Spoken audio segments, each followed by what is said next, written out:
In the desert, sweating can kill you faster than thirst. But most people get this wrong. I had to ignore every survival instinct I had just to stay alive. These rules that sound insane until they save you. I remember the exact moment the silence became loud. Not the silence of peace or rest, but the kind that presses against your eardrum like a physical weight. The kind that tell you something is deeply, irreversibly wrong. The helicopter that vanished 20 minutes ago, the sound of its rotors had faded into white sky, the way a dream dissolves when you reached for it, completely and without mercy. I was standing in the middle of what the local calls Hamada, a stretch of rocky, sun-hammered desert in the southern basin that appears on the tourist map. My pack had torn on the descent from the ridge. Half my gear was shattered across the slope above me. My radio was cracked, my GPS was dark, and somewhere in the chest, a clock had started counting down in a language I didn't yet understand. My name is Joel Rice, and I am going to tell you about the 30 days that I rewired everything I thought I knew about staying alive. The first instinct, and I mean the first, the most primal, the one that fired before rational thought could even load, was water.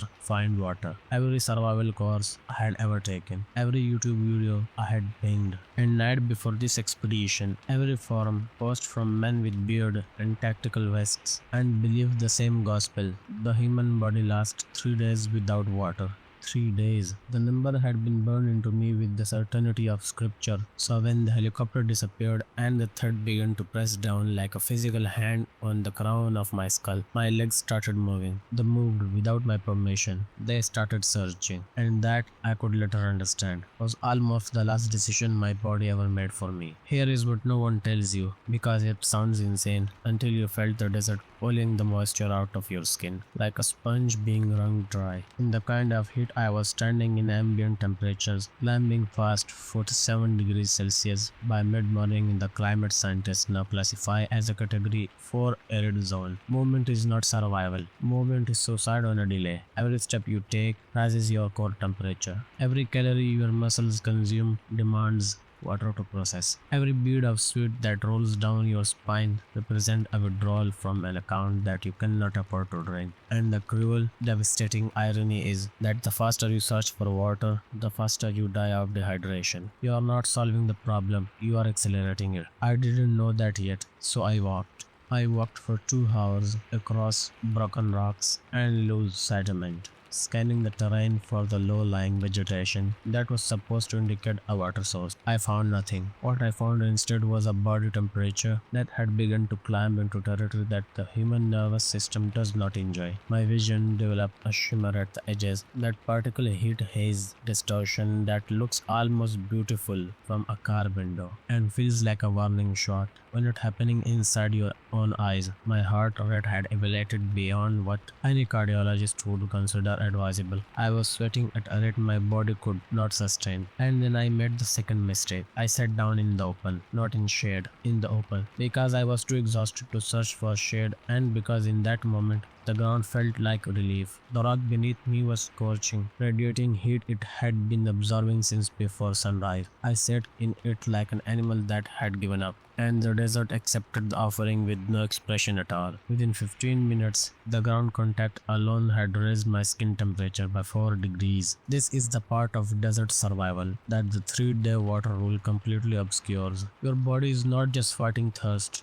Your body is fighting the environment's active, relentless attempt to cook you from the outside in. What saved me in the first hour, and I want you to understand that I'm using the word saved with complete littleness, was a memory, not a survival course memory, a conversation memory. A researcher I had interviewed 6 months earlier from an article I never finished publishing, a woman named Dr. Adaizi Obi, a thermal psychologist who had spent years studying desert survival failures for a humanitarian organization. She had said something that I had written down and then dismissed as too academic to be practical. She had said, the first 24 hours in a desert emergency are not about resource acquisition.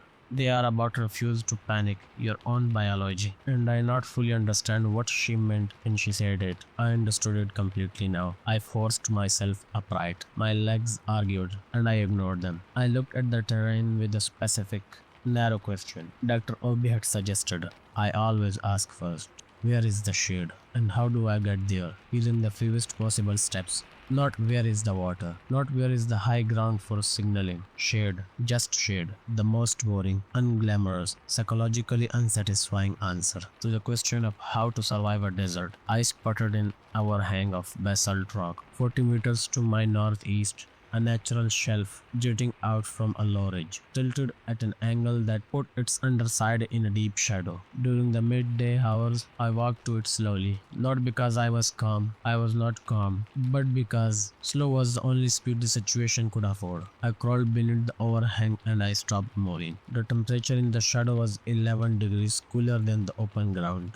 11 degrees. That difference is the line between a functioning nervous system and a failing one. I lay flat against the cooler surface of the rock, and I had something that felt like a cowardice and was actually the bravest tactical decision I made in 30 days. I did nothing. No foraging, no signaling, no inventory assessments. I lay still, breathed as slowly as I could manage, and let my core temperature begin its crawl back towards survivable. And while I lay there, staring up at the rough underside of that basalt shelf, the desert moved around me in its ancient, indifferent routine. The heat bear down on everything in that open. Things that moved in it died faster. Things that stayed still had a chance. I had approximately half a liter of water left in the bottle, clipped to the remains of my pack. I did not drink it, not yet, because Dr. Obi had told me something else that afternoon in her office. Something she had said quietly, almost like a confession. The moment most people die in the desert is not when they run out of water. It's when they drink their last water in the wrong moment, in full sun, with an elevated core temperature. The body can't absorb it properly. It passes through, and then they're empty and still hot, and there is nothing left to work with. So I waited. I held the bottle, and I tried not to think about the 30 days that were still ahead of me, stretching out in every direction like the desert itself. Featureless, merciless, and absolutely indifferent to whether I understand the rules or not. The worst part that I was only beginning to learn them.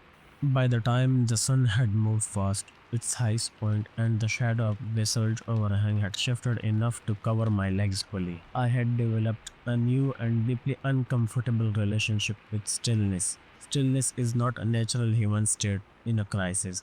Every piece of evolutionary programming in the human body is designed to respond to danger with movement, fight, flee, search, solve. The desert doesn't care about your evolutionary programming. The desert runs on a completely different operating system, one that was written over millions of years, and has no interest in accommodating the nervous systems of creatures that evolved in cooler, weather climates. I had been under that overhang for roughly 4 hours. In that 4 hours, I had drunk exactly 3 careful sips of water, spacing them with a discipline that felt physically painful. I had taken no food. Through my pack still had 2 protein bars. I had not moved beyond the shadow's edge, and in those 4 hours, something had shifted in my body. Not dramatically, not the way it happens in the films, where a character suddenly straightens their spine and their eyes clear, but quietly, and a machine that had been running too hot finally finding a sustainable temperature range. My heartbeat had slowed. The shimmer at the edge of my vision had receded. I could think in complete sentences again. That was when I made the decision that I now consider the most important of entire 30 days. I decided to take off my shirt, and then I decided not to. This is where desert survival logic performs its first great betrayal of common sense. Every instinct, every casual social understanding of heat management, suggesting that less clothing means less heat. This is true in a city. This is true in a swimming pool. This is literally false in a high-humid desert environment in the summer of 2025, when the ozone conditions in the southern basin had been degraded enough that ultraviolet exposure at midday was registering at level that dermatologists classify as extreme. Bare skin in that environment does not cool you. It allows the sun radiations to strike your largest organ directly, converting your skin into a heat absorption surface and driving your core temperature up with efficiency that is genuinely frightening. Clothing, especially loose, light-colored, breathable clothing worn over the entire body, including the hands and neck, act as a physical barrier between your skin and that radiation. It traps the micro layer of air against your body. That air warmed by your own heat rather than direct solar radiation, is significantly cooler than the ambient temperature outside the clothing. Your sweat can work within that microlayer, evaporating and cooling you locally rather than evaporating instantly into the dry desert air and achieving almost nothing. I kept my shirt on. I found a thin synthetic buff in the torn pack and I wrapped it around my neck and the lower half of my face. I used a piece of torn fabric to cover my hands. I imagined like a person who had lost their mind. I was, in fact, thinking more clearly than I had early. The second revelation of that afternoon came when I took inventory of what remained in the damaged pack.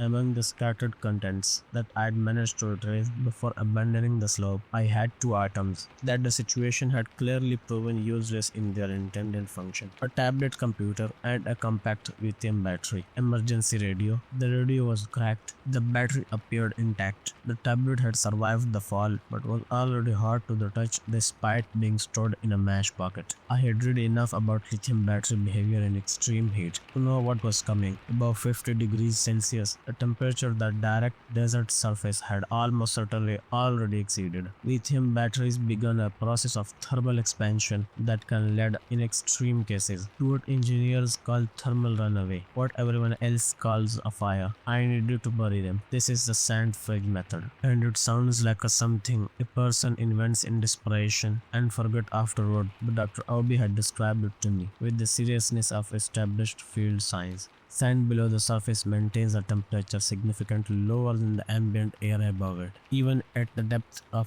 30 centimeters, the thermal mass of the compacted sand buffer against the surface heat with a consistency that no fabric gear bag can replicate. The sound is not cool, not by any comfortable standard, but it is survivably cool for the sensitive electronics, medication, and any food stores that need to be preserved against spoilage. I used the metal tent strip that had survived in a side pocket to dig down as far as my arm could reach, wrapped the tablet and radio in a plastic bag from a demolished energy bar package and buried them. I marked the spot with a triangular arrangement of 3 white rocks. The psychological effect of its action was something I had not anticipated. There is a particular comfort in the act of doing something correct in a situation that feels completely wrong. Burying those electronics felt like placing a bet on my own future. The kind of bet that only makes sense if you genuinely believe you're going to be alive long enough to collect. I smoothed the sand over the burial site and sat back on my own heels. And for the first time since the helicopter had disappeared, I felt something other than terror. I felt the very early, very fragile beginning of competence. The afternoon wore on. The shadows lengthened. The temperature at the surface continued its brutal business. I stayed in the shade, moved as little as possible, drank carefully, and did what Dr. Obi had called the hardest skill in Arid survival. I transitioned my identity. I stopped thinking of myself as a person who needed to do things. I started thinking of myself as a system that needed to be maintained at a stable temperature. I was not Joel Ray's standard expedition journalist that a broken radio and a rapidly diminishing water supply. I was a thermal unit with a core temperature of approximately 37 degrees Celsius that needed to remain within 2 degrees of that number to continue functioning. Everything else, hunger, thirst, fear, the burning need to move and search the signal, was secondary to that signal, non-negotiable number. This is the mindset shift that separates the people who are found from people who are not. As the sun finally began its descent and the brutal overhead angle of light softened into something that atmosphere could partially absorb, I allowed myself to take a longer drink of water. I felt it move through me with a physical clarity that still surprised me when I remembered it. Not the frantic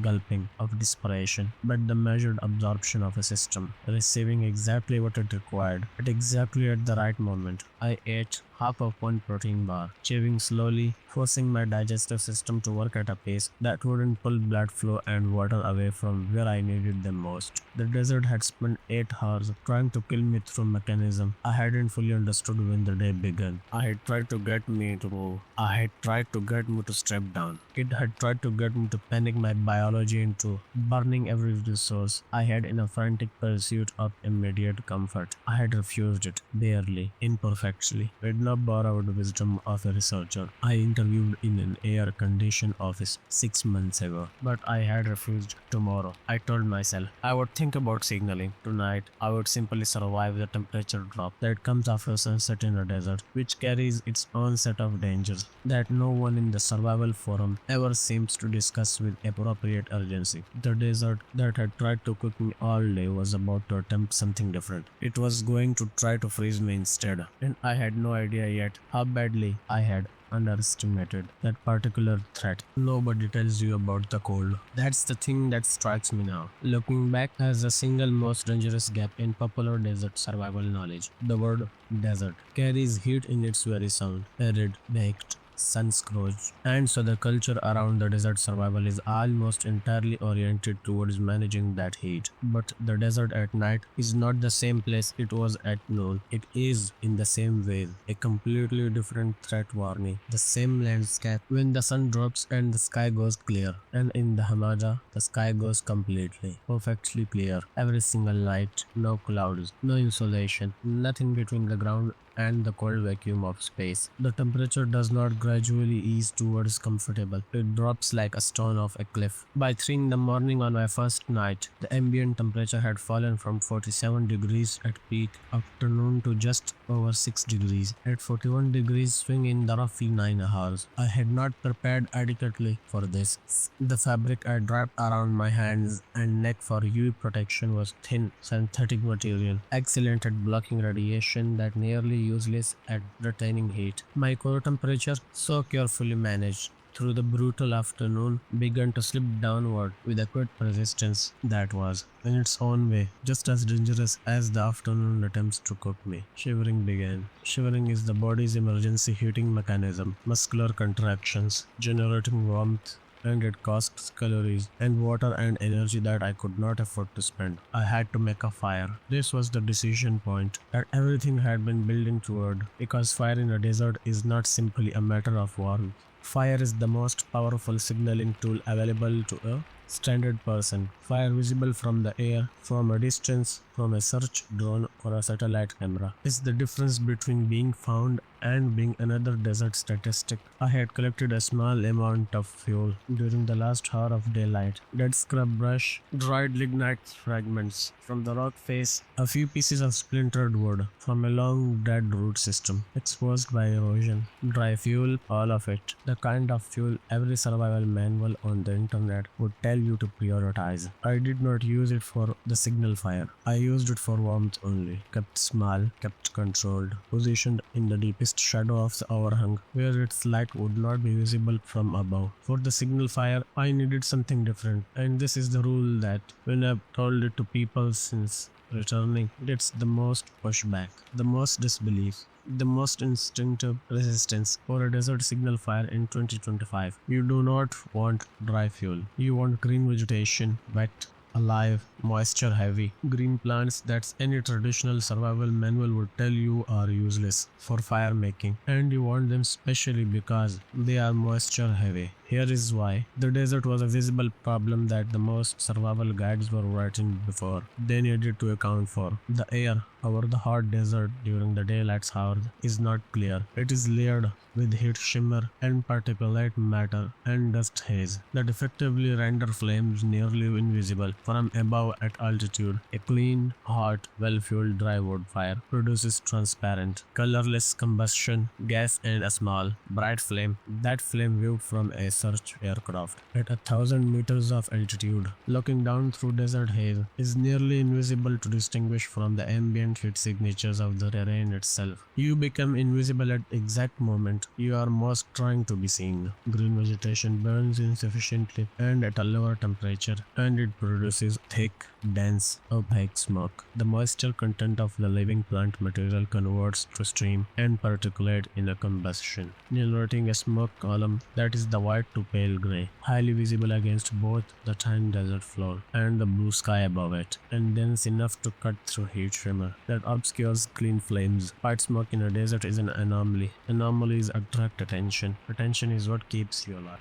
I knew this because of a detail I had almost edited out of the article I never published. Dr. Aobi had mentioned, almost in passing, that the majority of desert rescues in the North African basin in the previous 5 years had been initiated by smoke column sightings from aerial survey drones, and that in the cases analyzed, the survivors who were found had, by chance or by knowledge, been burning green or semi-green vegetation rather than dry fuel. The ones who were not found had been burning clean fire that produces no smoke signatures worth investigating. On the third morning, after the cold had receded and the sun had begun its return climb, I gathered green scrubs from the base of the ridge, low, succulent vegetation that hugged the ground and retained moisture far more effectively than the elevated scrub. I collected enough to build a substantial pile, then I waited. This is the element of the green smoke strategy that nobody wants to accept, because it requires patience at a moment when patience feels like giving up. You do not light the fire signal whenever you feel like it. You light it when there is something above you to see it. In 2025, the satellite overpasses for the commercial Earth observation network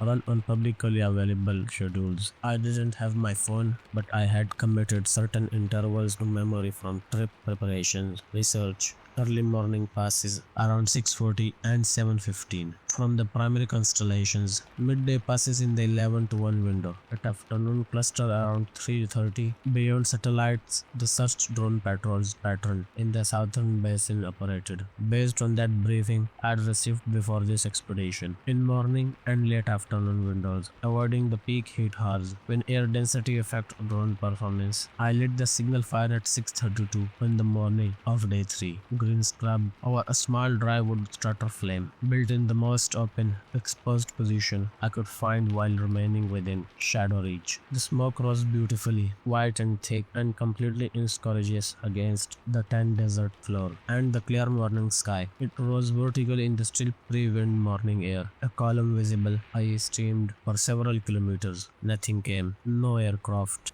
no drone hum, no radio crackle, nothing but the expanding desert morning and the slow consumption of my signal pile. I extinguished what remained, returned to shade, and told myself what I needed to believe, that being seen and being rescued were not the same event, that being seen might happen days before being rescued, that the smoke had potentially triggered a logged entry in a satellite scan that would be reviewed by a human analyst who would then initiate a search that would take time to organize and deploy. I told myself all of this with varying degrees of conviction. I told myself that the desert was not winning just because it had not yet lost. But on the morning of day 3, sitting in the shadows of that basalt overhung with smoke residue on my hands and nothing on the horizon in any direction, it was very, very difficult to believe it. By the end of the first week, I had developed what I can only describe as a philosophical relationship with failure. Every piece of high-performance equipment I had brought into the desert had, by day 7, either broken, become unusable, or revealed itself to be designed for conditions that the Hamada in high summer was not even remotely interested in accommodating. The compact water filtration system with the precision membrane housing had cracked at the seam, and the plastic casing expanded unevenly in the heat. The emergency Mylar blanket, marketed with the kind of breathless confidence that implies it was designed by people who had actually been into a desert, had developed pinhole tears at very fold line, rendering it functionally useless as either a heat shield or an insulating layer. The high visibility orange signal flag had faded in 4 days to a salmon pink that blended with bitter irony, almost perfectly with the color of the local rock. Modern survival gear is, I learned, in the most expensive classroom imaginable, largely designed and tested for temperature climates. The materials science of high-performance outdoor equipment has not fully caught up to the kind of heat extremes that the Hamada and similar zones regularly produce in the post-2020 climate landscape. Polymers that performs beautifully at 35 degrees Celsius begins to soften, deform, and fail at 50. Adhesives that hold waterproof seems to gather in rain, become unreliable at continuous high temperatures. Battery chemistries that are technically related for high temperature operations begins to exhibit the early stage of thermal degradation, in ways that are not always visible until the battery simply stops holding charge. The radio I had buried in the sand fridge on day 1 was, when I dug it up on day 5, surprisingly functional. The cracked housing had not worsened. The battery, shielded from the surface temperature by 30 centimeters of insulting sand, had retained a charge that the unburied tablet, which I had foolishly left exposed for a single afternoon on day 4 to assess its charge status, had completely depleted. The sand fridge had not been a trick, it had been one of the only things I had done right in the first 48 hours. By day 7, I had rebuilt my relationship with the gear around a single organizing principle. I would not use anything for its design purpose if a simpler, less failure-prone application existed. The Mailer blanket, too compromised for body insulation, became a reflective ground panel position at the entrance of my overhang shelter to redirect incoming radiation upward rather than into my resting piece. The effect was measurable. The temperature at the back of the overhang dropped by what I esteemed to be 4 to 5 degrees. When the panel was correctly angled, I was, in effect, using a broken piece of equipment as a passive cooling system. It worked better broken than it had worked intact. The synthetic underlayer I had brought as a sleeping garment became, during peak daylight hours, a filtration pre-filter. Water in the desert, when you eventually find it, and I find a slow sleep on a day 9. A thin line of moisture weeping from a rock face in a shadowed gully is rarely clean. The seep water was carrying fine sediment and surface mineral particulate that made it dangerous to drink without filtration. My designed filtration system was destroyed, but tightly folded synthetic fabric, layered 3 times, removed larger particulate, effectively enough to reduce the mineral load to a level where the body can process it without triggering the kidney stress that unfiltered desert water sources can cause. None of this was elegant. None of it was that the gear was designed for. All of it worked in the specific, contingent way that survival solutions work. Not perfectly, not permanently, but well enough for the next few hours, which is the only window that matters. The psychological dimension of gear failure is something I want to dwell on because I think it is the part of desert survival that caused the most secondary deaths. When the equipment fails, and in a sustained desert emergency, it will fail. The emotional response is not just disappointment, it is a destabilization of a survival identity that you have been building. The gear is not just functional equipment, the gear is the proof that civilization has not completely abandoned you, that there is a technological bridge between your body and the hostile environment, that you are not just an animal in a bad situation. When the gear fails, that proof is revoked, and the psychological free fall that follows can push a person into exactly the kind of panicked, resource-burning, irrational movement behavior that the desert has been waiting for. I felt this on day 8 with a clarity that still unsettles me to remember. I had just discovered that the second and the final protein bar in my pack had gone rancid. Heat degradation of the fat content producing a rancidity that made it, by the smell alone, a serious gastrointestinal risk to consume. I sat with the unusable bar in my hand and felt the specific quality of despair that comes not from a single disaster, but from the accumulation of small failure reaching a critical mass. The filtration system, the Mailer blanket, the signal flag, the tablet, the food, each one individually manageable, together in the right light. They told a story about how completely the environment had dismantled my preparation. What pulled me back from that edge was not courage. I want to be clear about this because I think the survival genre does a significant disservice to people by framing these moments as tests of character, that the strong pass and the weak fail. What pulled me back was a purely technical realization that arrived like a cold calculation in the back of my still functioning brain. The sand fridge had saved the radio. The radio still had charge. The charge would not last indefinitely, but it existed. A functioning radio in a surge zone is not nothing. Functioning radio is, in fact, everything. I dug the radio up. I extended the cracked antenna as carefully as I could. I pressed the emergency broadcast button and held it for the prescribed duration, 3 seconds off. Separated for 5 minutes. I heard nothing in response, but I had transmitted. And in the desert, as in so many other situations that feels hopeless, the difference between having transmitted and not having transmitted is the difference that eventually, on day 23, would bring a search response drone low over the fridge above my position. I buried the radio again after each transmission, protecting the battery with the same sand that had already proven its value. I rationed the transmission twice daily, dawn and dusk. The window when atmospheric condition favor signal propagation and when search assets are most likely to be active, and I waited. The desert is designed to make waiting feel like dying, but by day 8, I had begun to understand that in the Hamada, they are not the same thing. They only feel that why to people who haven't yet learned to tell them apart. There is a specific hour in the early morning, roughly 90 minutes before the full sunrise, when the desert undergoes a transmission that I would not have believed if someone had described it to me before I lived it. The temperature has dropped to its minimum. The sky was turned from black to a deep blue-gray, and the air, which during the day is brutally and continuously hostile, becomes briefly, almost gently cool. In that hours, everything that lives in the desert moves. The small beetles that spend the daylight hours buried beneath the sand surface emerge and begin their foraging. The low scrub vegetation, which seems almost dead during peak heat, releases moisture through its leaves in a process of nocturnal transpiration that you can feel against your skin if you stand close enough.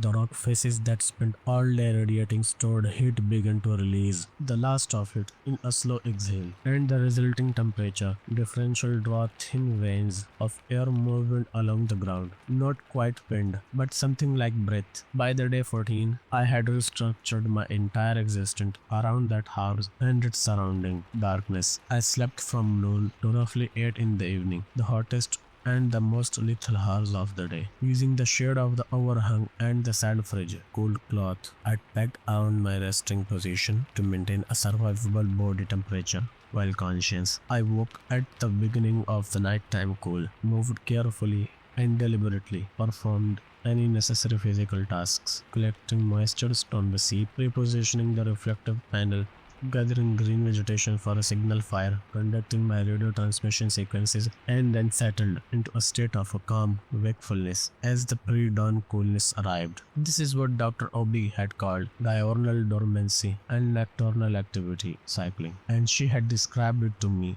as the single most consistently successful behavioral pattern in documented long-term desert survival cases. The body, when allowed to be dormant during peak heat, does not just avoid overheating, it actively conserves resources in a way that conscious activity prevents. Metabolic rate drops during the deep rest of sleep. Water consumption decreases. The cognitive load of sustained fear and vigilance, which cost measurable psychological resources, is suspended. You wake in the cold darkness not restored. Exactly. Nothing in the desert restores you, but less depleted, marginally, critically, sustainably less depleted. The relationship between my nervous system and my stomach had, by the second week, been fully renegotiated in favor of the nervous system. This is the final, and in some ways, most profound inversion of standard survival stereotypes that the desert forced on me. In every context I had ever lived in before that desert, hunger was an emergency. Hunger demands response. Hunger meant that the body was insufficiently fueled for the task it needed to perform.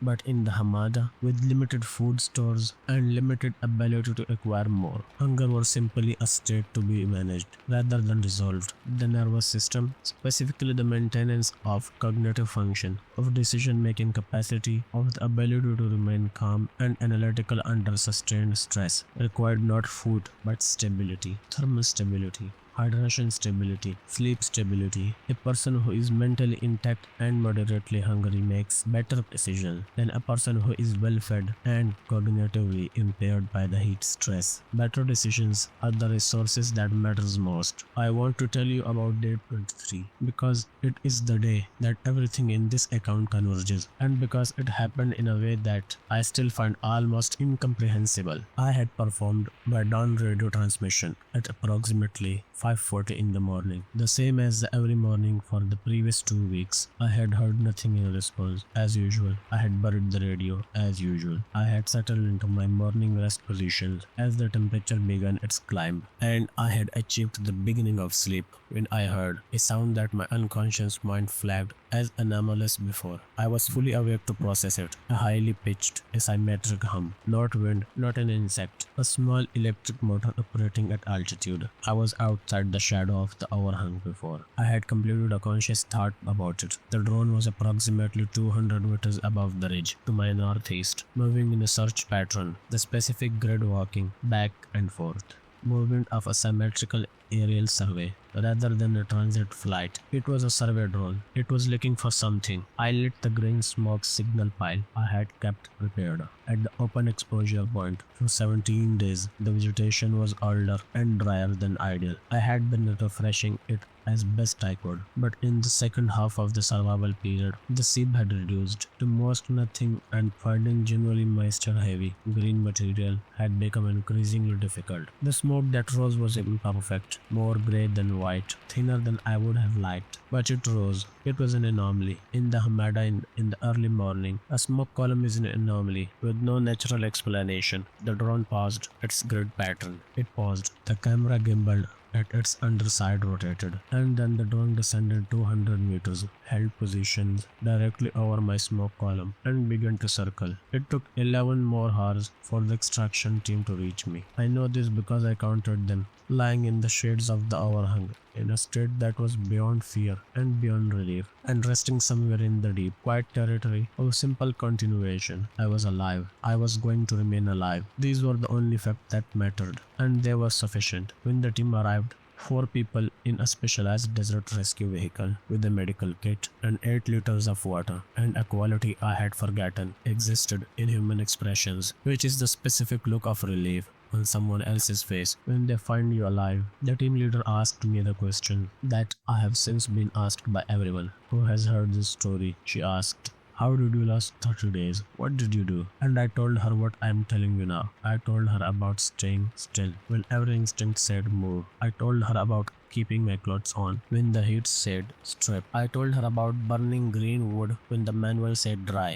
I told her about burying my gear instead of using it, about sleeping through the day, about rationing transmissions, about managing my temperature before my thirst, about converting myself from a hunter into a thermal unit and then back into a person only when the situation permitted. She listened with expressions of someone hearing a familiar account confirmed rather than a surprising story revealed. Those are the rules, she said. The most people don't follow them because they feel wrong. They do feel wrong. They feel deeply, violently, counterintuitive in the way that only correct things in extreme situation can feel. The desert is not interested in the what feels right. The desert is interested in exposing every consumption you carry into it and testing whether your assumptions or its physics are going to govern the outcome. In 30 days, I lost 11 kilograms. I sustained mild kidney stress from the period before I found the seed. I developed a sun sensitivity in my left eye that took 6 months of treatment to resolve. These are the marks of desert left on me, and I consider myself extraordinarily fortunate